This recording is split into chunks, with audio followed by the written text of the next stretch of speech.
lot of gang activity, and then they busted them. Hi, everyone. Mike, nice to see that you're back. Hope you're recovering well. So good afternoon. Just a few things here at the top, and then I'd be happy to dive in and take your questions. So as you know, the Secretary recently traveled to Ukraine earlier this week, where he met with Ukrainian leaders to reinforce the staunch support of the United States for Ukraine's fight for freedom. While there, he met with President Zelensky and Minister of Defense Umerov and other leaders to receive an update on the situation on the battlefield in Ukraine.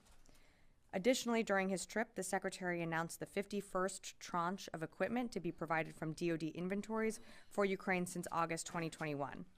Valued at $100 million, this package includes additional air defense capabilities, artillery ammunition, anti-tank weapons, and other equipment to help Ukraine defend its sovereign territory and fight for its freedom from Russia's ongoing war of aggression. And on the heels of the Secretary's visit to Ukraine, tomorrow the Secretary will virtually host the 17th meeting of the Ukraine Defense Contact Group, further reinforcing our commitment to Ukraine along with our more than 50 allies. The U.S. will continue to work with the coalition of allies and partners to provide Ukraine the capabilities it needs to defend itself, which is why it's also critical that Congress take action to support Ukraine by passing the supplemental funding request. Switching gears to developments in the Middle East, I can confirm an attack last night by Iran-backed militias using a close-range ballistic missile against U.S. and coalition forces at Al-Assad Air Base in Iraq, which resulted in several non-serious injuries and some minor damage to infrastructure. Immediately following the attack, a U.S. military AC-130 aircraft in the area conducted a self-defense strike against an Iranian-backed militia vehicle and a number of Iranian-backed militia personnel involved in this attack. This self-defense strike resulted in some hostile fatalities. And since I know you'll ask, U.S. forces have been attacked approximately 66 times since October 17th, 32 separate times in Iraq, and 34 separate times in Syria. U.S. personnel have sustained approximately 62 injuries, but this does not include any injuries from last night's attack, as they are still being evaluated. And with that, I'm happy to take some questions. Tara, do you want to start us off? Yes, thank you. So we'll start with the strike. Sure. So this retaliatory strike seems to be the first since these hostilities began where there were people as targets instead of infrastructure or a weapons storage facility. Can you provide any details about why these specific militants were targeted? So I wouldn't say that I was, well, let me take a step back. The militants were targeted because the AC-130 was able to determine the point of origin from where the close-range ballistic missile was being fired upon or fired to the base. So they were able to take action because they saw the militants. They were able to keep an eye on the movement of these militants as they moved into their vehicles, and that's why they were able to respond. I wouldn't say this is the first time we have responded. Again, we don't read out every single time that how a certain system or capability takes down a drone or rocket attack. We have had other cases where we have responded in retaliation when we were able to identify the point of origin. So it's not our first time, but it is just something that has been, of course, publicly reported, and so wanted to make sure that all the facts were out there. So, okay, just to pull on that, Sure. I have one other topic. So you said it's not the first time that you've responded, but I think you've announced basically all these other strikes, and you've said it's been a weapons storage facility or training facility, and if people have been killed, it has been kind of because of the strike, not because they were being targeted specifically. So you're not saying that like these specific militants were targeted? Do you have any idea who these militants were? We know that these are Iranian-backed militia members, but again, just to differentiate, we have taken 3 strikes in self-defense, but those were pre-planned. So it's just a little different here in terms of the nuance of how we're talking about this self-defense strike that we took. What was it? Early morning, I think, our time, Eastern time. We were able to identify the point of origin of these attacks because an AC-130 was up already in the area and therefore was able to respond. We do, of course, read out any retaliatory action or self-defense strikes that we take, but just want to sort of put these into separate buckets as we talk about them. So this is the 4th time there's been a retaliatory strike. Yes, but again, it wasn't planned. So we were able, there was an AC-130 up in the air that was able to identify the point of origin and was able to respond. And then just separate topic, as these negotiations for hostage release continue, part of what has been negotiated is that there might be a pullback of any surveillance. Does this include U.S. surveillance systems with the U.S. pull back its drones? Yeah, I think you saw the president speak to this earlier today, that while we are certainly heartened by the way the conversations are going, there's still not a deal reached until there is one. I'm just not going to get ahead of anything that we will or won't do when it comes to ISR or anything that we are doing when it comes to hostage recovery. You know, we're assisting with that from the embassy, of course, but I just don't have more details and definitely don't want to get ahead of any deal that might happen. But whether or not it's part of it, is that one of the options? I'm just not going to get into further details on that. Yeah, Rio. Thank you, Sabrina. On North Korea, does the Pentagon confirm North Korea has successfully placed a spy satellite into orbit? We are aware of the DPRK's launch of a space launch vehicle and are consulting with ROC and Japan, as well as other regional allies and partners. So I can confirm that we are aware of that, but we're still assessing the success of the launch. So how much do you assess the new spy satellite would potentially enhance North Korea's military capability? Does that require more U.S. military assets in the region? Well, I'm not going to speculate because we don't also know if it was successful. So again, this is something that we continue to work with our partners in the region, with ROC and Japan, to continue to assess. We know this is another example of destabilizing action in the region, and we, again, just reiterate our very firm commitment to the Republic of Korea and Japan, but how it's going to affect the DPRK's military capabilities, I just wouldn't be able to speculate on that. Yeah, Idris. You have carried out retaliatory strikes in Iraq since October 7th. Since October 7th. Or you mean since October 17th? Yes, October 17th. We have, well, as you know, well, again, trying to parse out the two buckets. Syria, obviously. But you've also done Iraq prior to yesterday night. I don't have the exact details of all the responses that we have done, whether if it was in Syria or Iraq. For the 3 strikes that we have announced, those were all in Syria. For the one, again, that took place early this morning, we had an aircraft that was able to identify where the close-range ballistic missile was being shot from, and therefore we were able to take action. Is that the first in Iraq, though? I would have to take that question. I don't have the answer to that. Just a separate question. The French have now sent 2 warships to provide medical assistance to those in Gaza. Given the amount of warships you have, is the Secretary considering using some of those to provide medical assistance in Gaza? I don't have anything to preview today. Most of the medical assistance that I know that we are really focused on is making sure that humanitarian aid is getting into the region. We are continuing to see a steady flow of trucks being able to get life-saving support, medical supplies, food, and other assistance into Gaza. But I just don't have anything to announce from here today on anything that any of our ships would be doing. Tony. On the spy and the satellite, you're not confirming it was a spy satellite. You're just confirming there was a launch, correct? Correct. So it could be a weather satellite, a communication satellite, or something, not a spy satellite. All we know is that was a space launch vehicle, but I don't have more details than that. Clear. I'm switching to Israel again. Sure. How much equipment has the U.S. tapped from its war reserve located in Israel for IDF use?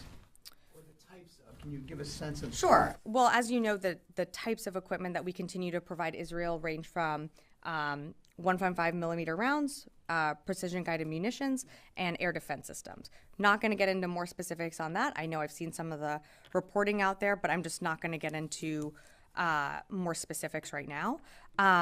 In terms of what we are supplying, or how we are, I think that's what you're asking, how we are supplying Israel. We have been able to supply Israel from our stockpiles within Israel, and we have other stockpiles, of course, available to us that we are flowing aid and continue to flow aid to Israel. I have a civilian casualty question, too.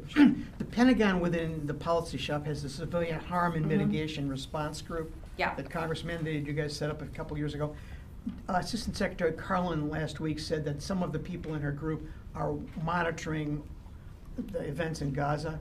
Can you give a little bit more clarity in terms of what they're monitoring? And are they gathering reports from human rights groups, or what exactly are they monitoring? I don't have more specifics on what they are monitoring. What they continue to, or the information that they continue to receive, is information that's both going to be publicly available, and then of course anything that comes in through other channels. But I don't have more specific details on that.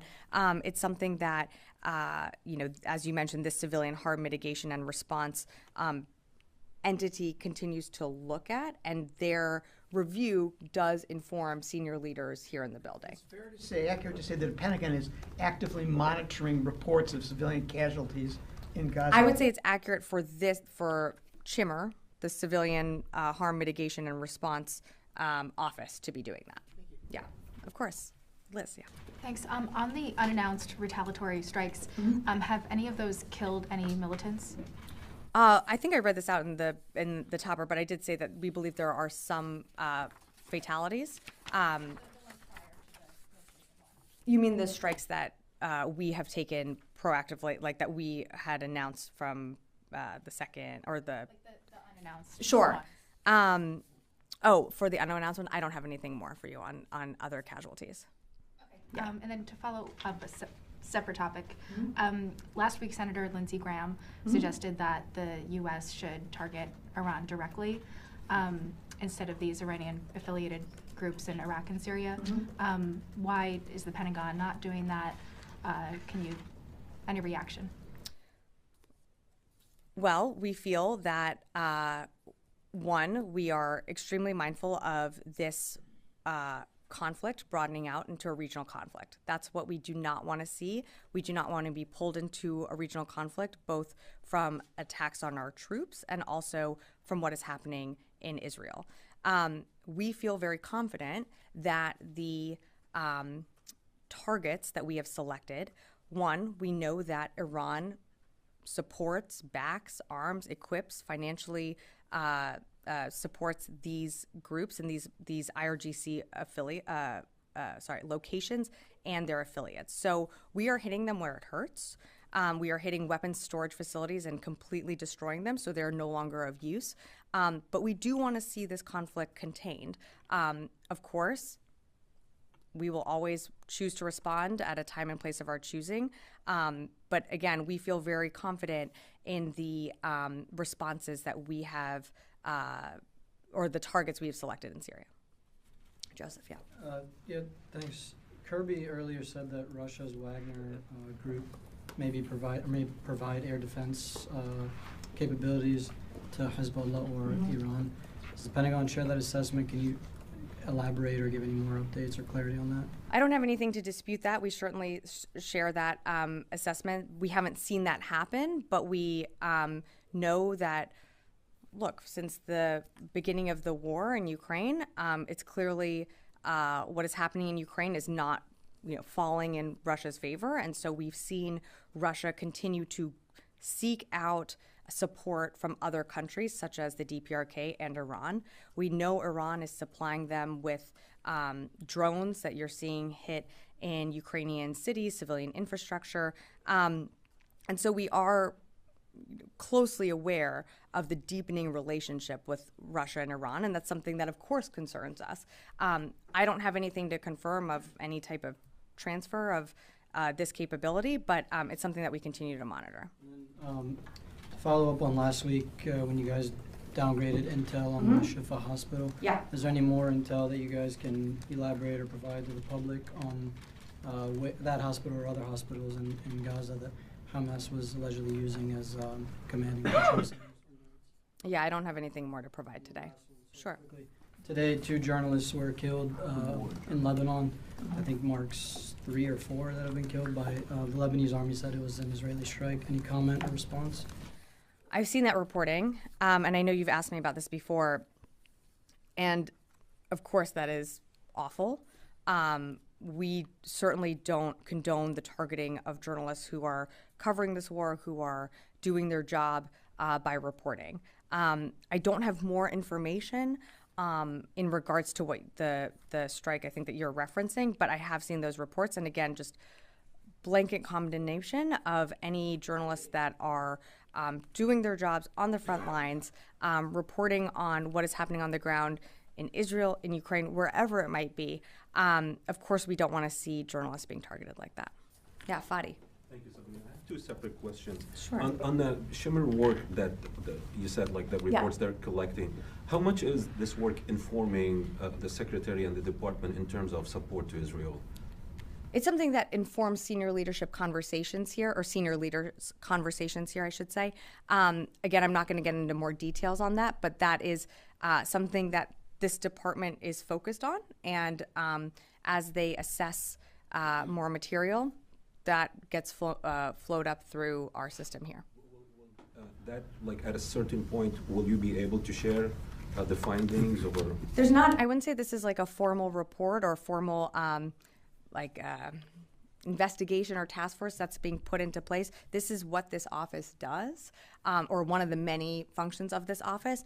And, we're grateful to have it, and it does inform our thinking as, of course, we engage with the Israelis and frankly, all of our partners and allies in any type of situation. So that this office adds incredible value, not just for the U.S., but other circumstances around the world. And finally, sure. Before the land invasion of the northern parts of Gaza, there's been lots of discussions between this department and the Israeli forces about civilian harm mitigation, how to sharing experiences from other wars. Now it seems Israel is signaling it wants to move its operation, land invasion, to the southern parts of Gaza. Mm-hmm. And you do know that hundreds of thousands have been displaced to that area, which is very crowded under severe civilian humanitarian crisis, according to international organizations. Is the DoD currently active in conversations with the Israelis about this potential operation? And do you think escalating the land or incursion will have major risks on Palestinian civilians in the southern parts of Gaza? Well, we know, as you mentioned, the south is where civilians were told to go to flee and move, relocate from the north. So, of course, it's something that we are in conversations about with the Israelis. It is their operation, and it is something that they will have to speak to. But absolutely, we are having conversations with them. The Secretary, I believe, just had another call or is going to have another call with Minister Gallant today. And it's of course something that in all of our conversations, whenever we talk to our Israeli counterparts, abiding by the law of armed conflict, protecting those upholding those humanitarian laws is extremely important. And that's something that you continue to see reiterated in our readouts as well that we post online. Great. I'm just going to go to the phones real quickly here before I forget. Haley, CNN, I believe you were on the phone. Yeah, hi, thank you. I'm wondering just a couple of follow-ups on the attack last night. Is this the first time that we have seen a ballistic missile used in this way? And then is this also the first time, I know you're saying that we've had these kind of responses previously when we know the point of origin. Is this the first time that we know that hostile forces have been killed, or has that happened in the past? Thanks, Haley. So in terms of your first question, was this the first time that a close-range ballistic missile was used? Yes, this is the first time since October 17th, when these attacks started on U.S. forces. This is the first time that this type of munition was used against U.S. forces. And then on your second questions, in terms of casualties, I believe this is the first time that we are assessing that there were some casualties. But I just don't have more information on any other additional retaliatory strikes we've taken in the past. Okay, great. I'm going to go to Jeff Shogel, Task and Purpose. Thank you. Can the DoD provide any more information about what exactly is this close-range ballistic missile? Also, can DoD say why the AC-130 had its transponder on while conducting the strike, allowing flight trackers to follow it in real time? Thanks, Jeff, for your question. I'm sorry, this is going to be very unsatisfactory, but I cannot provide any further details on either of your questions. And last one from the phone, Heather, USNI. Hi, thanks so much. Two questions. So first, we heard that the secretary extended the Ford's deployment. I wanted to see if you had any extra details on that. And second, last week you referred to the the Gaza Health Ministry with some skepticism when talking about the numbers. And I was just wondering if the DoD is treating the Israeli intelligence with the same skepticism it's treating information that comes out of Gaza. Thanks, Heather, for your question. In terms of the Ford deployment, she remains on station. I have no announcements to make on her movement. When the secretary feels that the Ford is ready to rotate out, we will certainly let you know. But at this moment, she remains on station in the Eastern Med. In terms of your second question, I think it is important to remember that the health ministry in Gaza is in fact run by Hamas. So we cannot independently verify the casualty numbers from a U.S. source at this time. Again, with anything when it comes to intelligence, of course, the United States always seeks to verify information on our own and through our own sources and methods. But we do see the public reporting out there. Again, it's just to caution as people report on these numbers that this is the Hamas-run health ministry, and so we cannot independently verify these numbers. Great. Yeah, Janie. Thank you, Sabrina. On North Korea's satellite, did the Pentagon aware of Russia helped to transport satellite technology to North Korea? I'm not aware of any reports of Russia transferring. I'm not aware of any of those reports. Because if they transport to North Korea, it will be a successful launch, right? Again, I'm not aware of anything to do with this launch and Russia. All I can tell you is we are aware of the space launch vehicle that North Korea launched, I believe is today on the 21st. But I don't have more information on, and frankly don't have any details or would be able to give you any details on how Russia would be involved in that. Okay. And South Korean defense minister said that if North Korea would launch the satellite again, it would suspend the 919 North Korea and South Korea's military agreement. And this is what discussed at recent U.S. and South Korea defense ministers meeting. Is the U.S. decisions the same as the South Korea? I think what you're referring to is the CMA. And again, that's an agreement between the two nations, and I just don't have anything further to share with you this afternoon. Yeah, in the back. Thank you very much, Sabrina. A follow-up from last week, another colleague had asked a question 2 weeks prior to that. You said the military aid continues to flow to Israel. Yeah. How much in US dollars? Are you still working on that? We are still working on that, and I do owe you an answer, and I have not forgotten, so I will come back to you on that. Okay, another question, please. Just like my colleague said, there were lots of conversations between the Americans and the Israelis about mitigating civilian loss of life and how they can responsibly carry out these offensives. And now they're looking to move into the south where, as you said, so many people, hundreds of thousands perhaps, they've been told to move to. Now, if that's any indication, the invasion of the north, are we expecting another at least 15,000 civilian deaths in the upcoming weeks? Look, I can't speculate on an operation that hasn't happened, an operation that we're not involved in. What I can tell you is in every single one of our conversations from this department, and you've heard from other podiums, and including at the White House, one of the things that we continue to emphasize with our Israeli counterparts is the preservation of innocent lives. That is something that you see consistently, not only in our readouts, but both publicly and privately, we continue to emphasize. I can't speculate on what's going to happen in the South.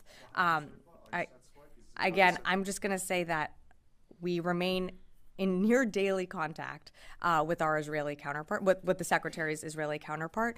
I'm not going to characterize how. Again, we're not going to armchair quarterback this. We're not on the ground. This is not our operation. But I think it's important that I reiterate here that in any of our conversations, we always are emphasizing the need to preserve innocent civilian lives, to be precise with any operation, and of course, to uphold the laws of armed conflict. Yes. One follow-up. Can you give us any sense of how many unannounced counterstrikes there have been since October 17th? You mentioned the unannounced strikes. Just any data around how many there have been? I'm happy to take that question. I just don't have that in front of me. But again, I just don't want there to be a focus on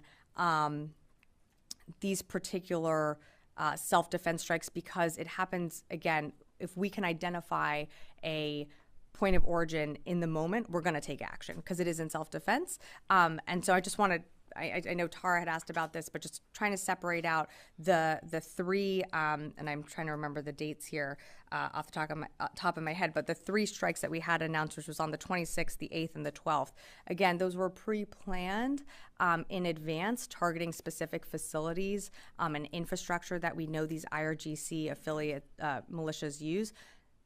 The kinetic action that you saw last night that the U.S. military took was, again, in response to a direct attack happening on our base.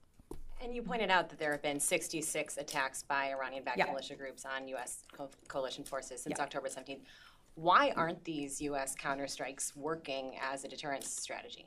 Well, I would push back on that. I know 66 is a high number, but again, we have days sometimes where we don't have attacks.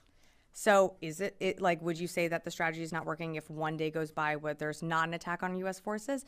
I'm not saying that that's the way to caveat it, but what I am saying is that we don't want to see this conflict widen out. We will respond when we feel at the time and place of our choosing that we need to respond. We have 3 times already. We did again last night. I wouldn't say that, again, it's not working. I would say that we are being very deliberate in our strikes and what we target. These groups, while have inflicted some minor damage to infrastructure, right now we are seeing non-serious injuries, minor damage to infrastructure in comparison to weapons facilities being destroyed, a command and control center node being leveled.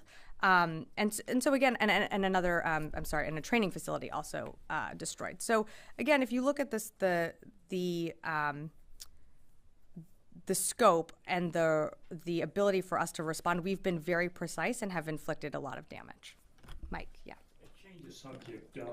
The Army recently sent out a letter to about 2,000 soldiers who were discharged for their refusal to take the COVID vaccine that gives them the opportunity to come back into the military. Do you know if this is going to be done to the, to DoD-wide, or the other service is going to do this as well? I'm sorry, I haven't seen the letter, so I would refer you to the Army for any more specifics on that. I just don't have more information on that. If it's going to be beyond the Army.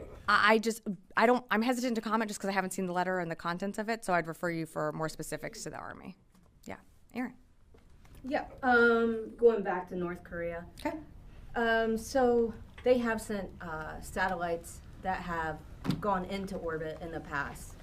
Did this one enter the orbit? I don't have more on that. I think that's something that we're still assessing. Yeah. Tom. Hi, thanks, Sabrina. 2 questions. One, both to clarify for me. The kinetic action last night, the gunship was already in the air. Correct. Okay, thank you. And on what Mike was asking about the letter that may have gone out to others to get back service personnel, there's been reports that the action by the Pentagon was illegal because the COVID vaccine had not yet been approved by the FDA. Have you heard anything about this? I'm sorry, I have not. Okay, thanks. Yeah. Brandy. Yeah, thanks, Sabrina. Just a quick follow-up on the North Korea satellite. Have you guys assessed specifically if it's a military satellite at this point? Nope. All I have for you is that we know is a space launch vehicle, but that's all I have. Yeah. Chris, yes. Thanks, Sabrina. On the matter in Gaza, of course, the whole Gaza Strip is one of the world's mostly densely populated areas. And with the people going southward, the population density is increased even more in the south. So I know you said like it's not our operation, but it's your weapons that the Israeli government is or the army is using there.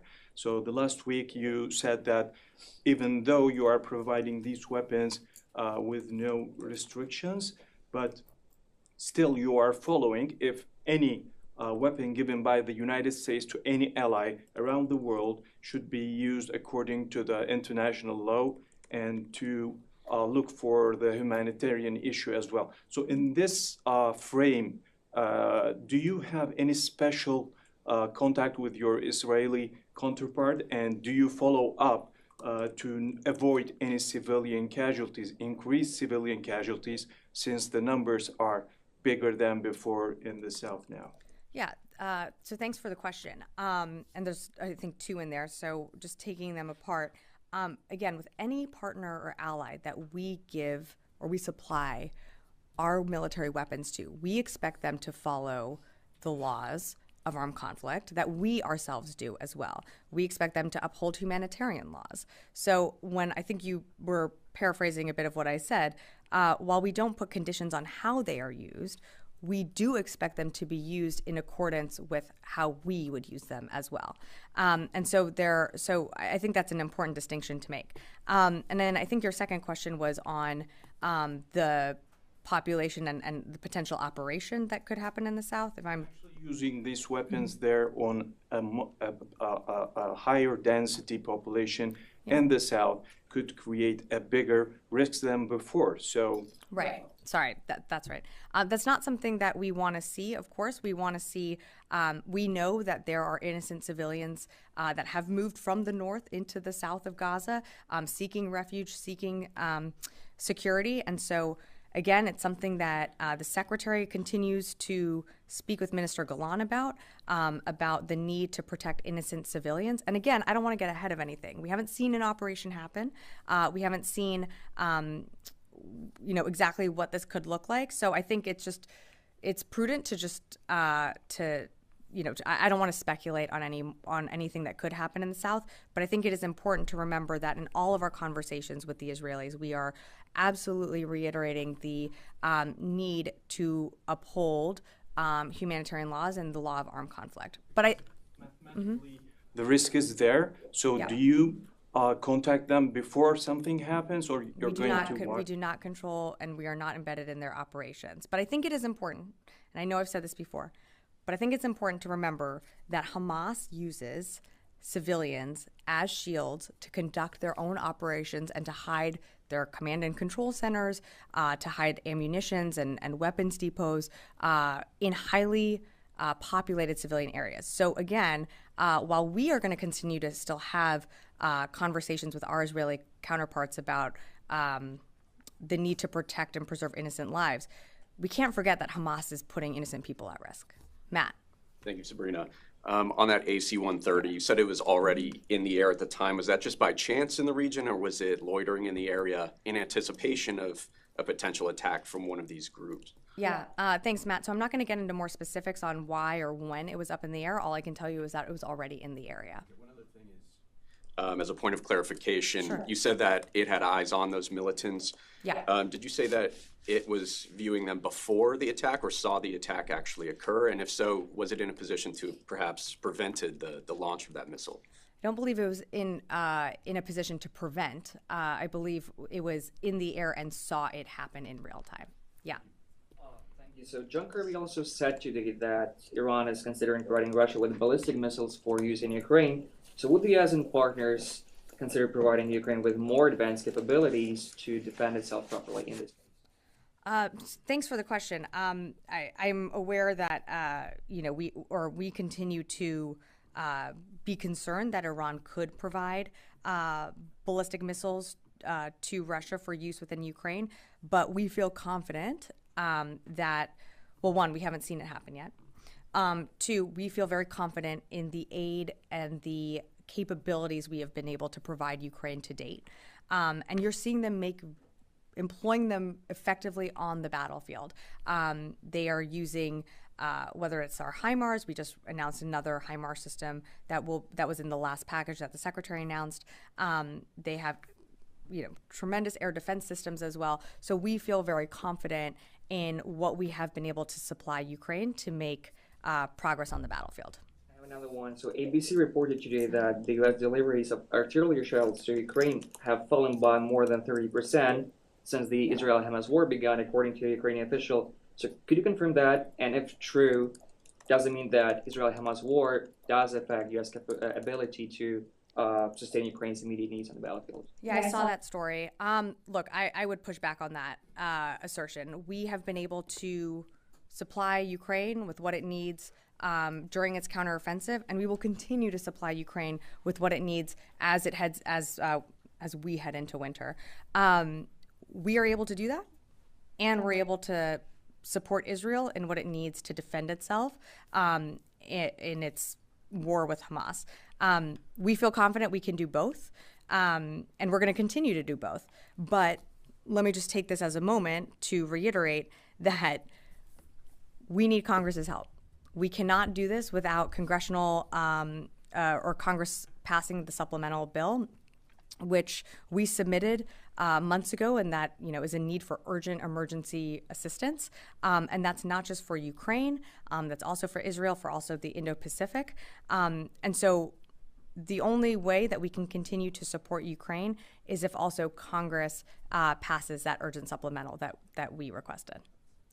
Yeah, just a few more here. Yeah. If I could just ask a follow-up to Matt's question about the AC-130 strike in Iraq. Was the aircraft in the air because of any indications of a potential threat to U.S. personnel in the area? Yeah, I appreciate the question, but I just can't get into any more further details on that. Yeah. The department ruled out any preemptive strikes on Iran-backed militias in Iraq in order to prevent or to defend U.S. personnel against an imminent attack. We have not taken anything off the table or ruled anything out. That's something that is a decision that the secretary makes and recommends to the president, who of course makes the ultimate decision. We have a range of options. We know that, of course, these groups have targeted our forces in both Iraq and Syria. We feel right now that we have taken appropriate action to decimate some of their facilities and some of their weapons. But again, we always reserve the right to respond at a time and place of our choosing. These strikes last night by the U.S., that did not go all the way up to the White House for approval. That was in direct response to attack happening on the base. So as mentioned, the AC-130 did observe the attack and was able to take immediate action. That's something that at a commander level, of course, if you're under attack and you're able to respond, that's a decision that can be made at that level. Constantine. Just a quick follow-up on the Ford. I mean, it looks like the ship is going to be will have been on deployment for about 7 months at this point. Is there a maximum length of time that the Secretary is willing to keep the Ford on station and deployed? Again, I don't have anything for you on that right now. It's the Secretary's decision. He will make that when he determines that it's time for the Ford to come home. Right now, she remains in the Eastern Med and will be there until he decides that she needs to come back. Okay, Janie, I can take one more, and then I gotta wrap up. Thank you so much, Sabrina. Do you think North Korean satellite launch is a violation of the UN Security Council resolution? Yes, and the NSC, I believe, put out a statement saying that as well. We've said that before from the podium. These launches, again, are destabilizing. They violate UN Security Council resolutions, and I'll just leave it at that. But before I wrap, did you have a question? Okay, great. Before I wrap, just two things. Want to wish everyone a happy Thanksgiving. I know that it's been a busy few weeks, and so I know this department is incredibly grateful for our service members serving abroad, our civilians also serving abroad, and their families as well. Thinking about them during this Thanksgiving holiday, and I hope all of you have a great Thanksgiving. And then last note, our Chief of Staff, Jess Kosmiter, is leaving us. She will be going to the NSC, and so it is very sad that we are seeing her leave, but she's off to big things, and I'm sure you'll be working with her over there. And with that, I will wrap up.